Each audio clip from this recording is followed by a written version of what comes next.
And Jesse and Claude were very close, particularly Jesse and their, yeah, did he? Or? No, her sister, Minnie is one of the aunts. Yeah, right. So anyway, he brought Lady Bird over? That, it's just that, that was Jesse, and he was living in Austin. And so Lady Bird talked to you too, and you said, well, no, she just pleasantly greeted me. Yeah. You didn't tell her you were Nettie's cousin? I guess she knew, therefore, that you were Nettie's cousin. Well, sure. They knew all the family as well as I did. But you'd never met them before, though? Oh, no. Yeah.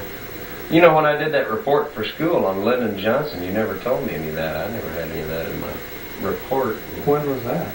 Oh, when I was in elementary school. Well, see, this was in about 1960 He was president or something. He was president by then.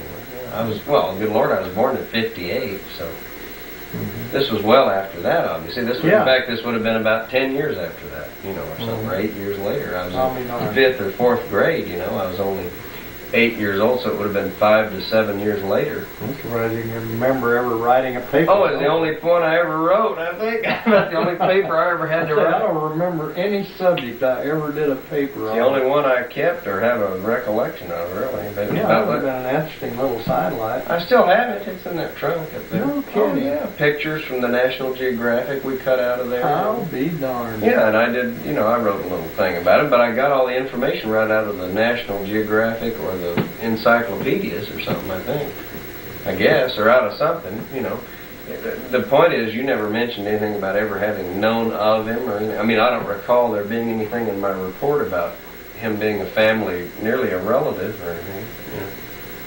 All I remember was you told me one time that we were in some way related to some president that was, I guess you said way off distant related to one of those poorly recalled or whatever presidents, Daddy used to tell a story of one of the Johnson girls named Josie, and Mrs. Johnson they lived out on a farm, but they wanted to appear to be in high society. I mean, above the level they actually lived at, and in public they would appear to be, I don't mean hoity-toity or anything, they just tried to show themselves at their very best. Yeah, put on air. Not just plain what they were. Yeah.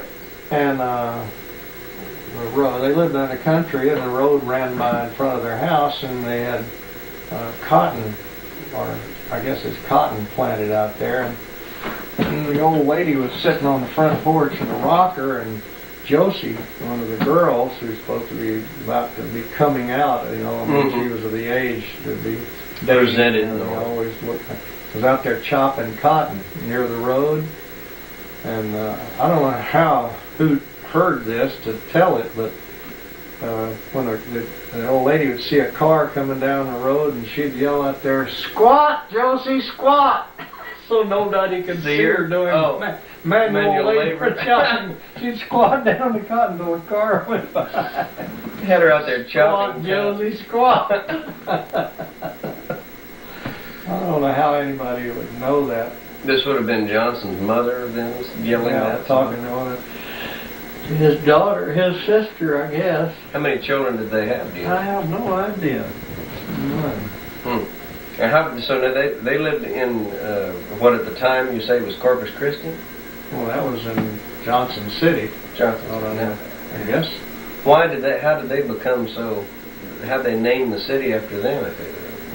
Well, his parents, I think, his father, I think, was a prominent person, but I don't remember. I just forget. As you say, it was in a time when... Maybe his grandfather or somebody. Yeah. And that's, how close is Johnson City to Blanco or whatever? Is that where Nettie was born? I think 12 miles or something like that. Is that where Nettie was born, in Blanco or what? Let's see.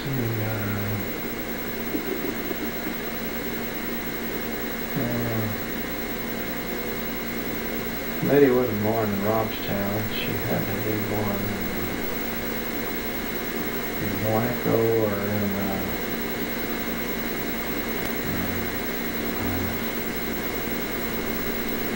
Oh, they lived in so many places. Did they? They moved around so much. Those boys, they were. Well, nearly all of them were entrepreneurial. Well, you say those boys. She was an only child. You say those boys moved around. You mean her uncles moved? Yeah, her uncles? all the men. All the men. Family.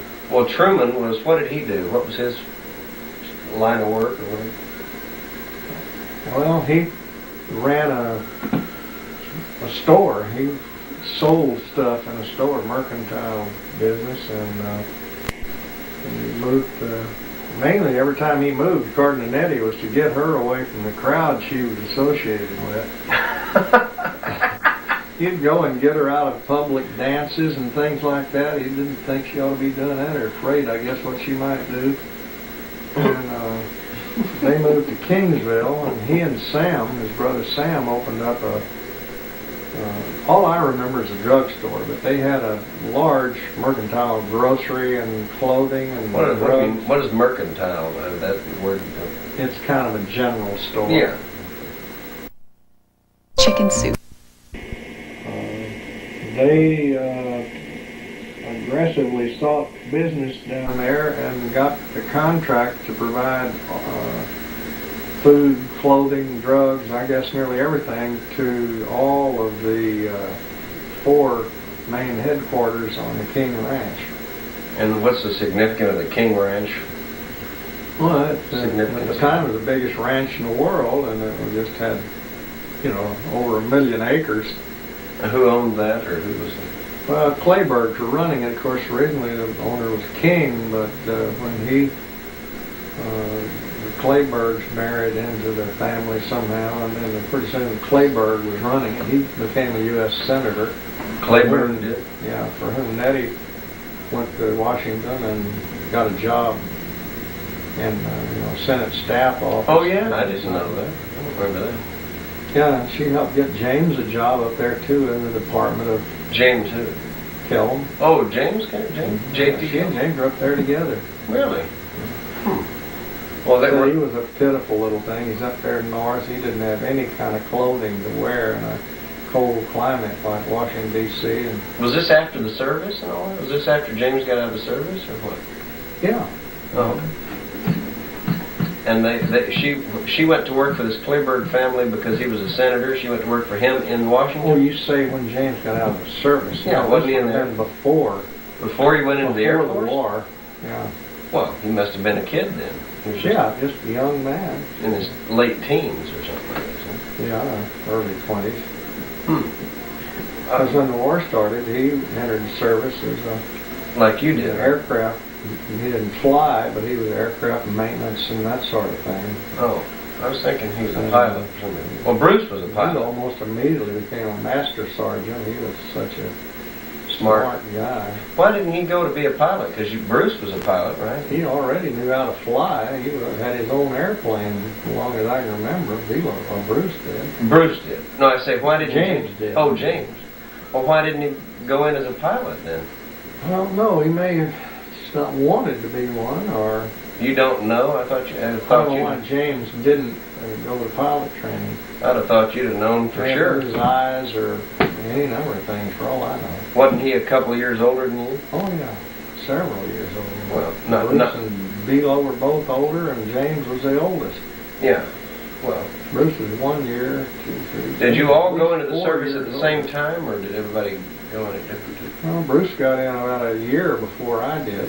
As a pilot, of course. Yeah, he took me up in an airplane and flew me around while I was still going to school. Oh, I remember you mentioning that. The first time I'd ever been up in an airplane. Huh. Now, Belo was second oldest, though, wasn't he? Was it James and then Belo and then Bruce? Age-wise? James was the oldest. James and then Belo and then Bruce.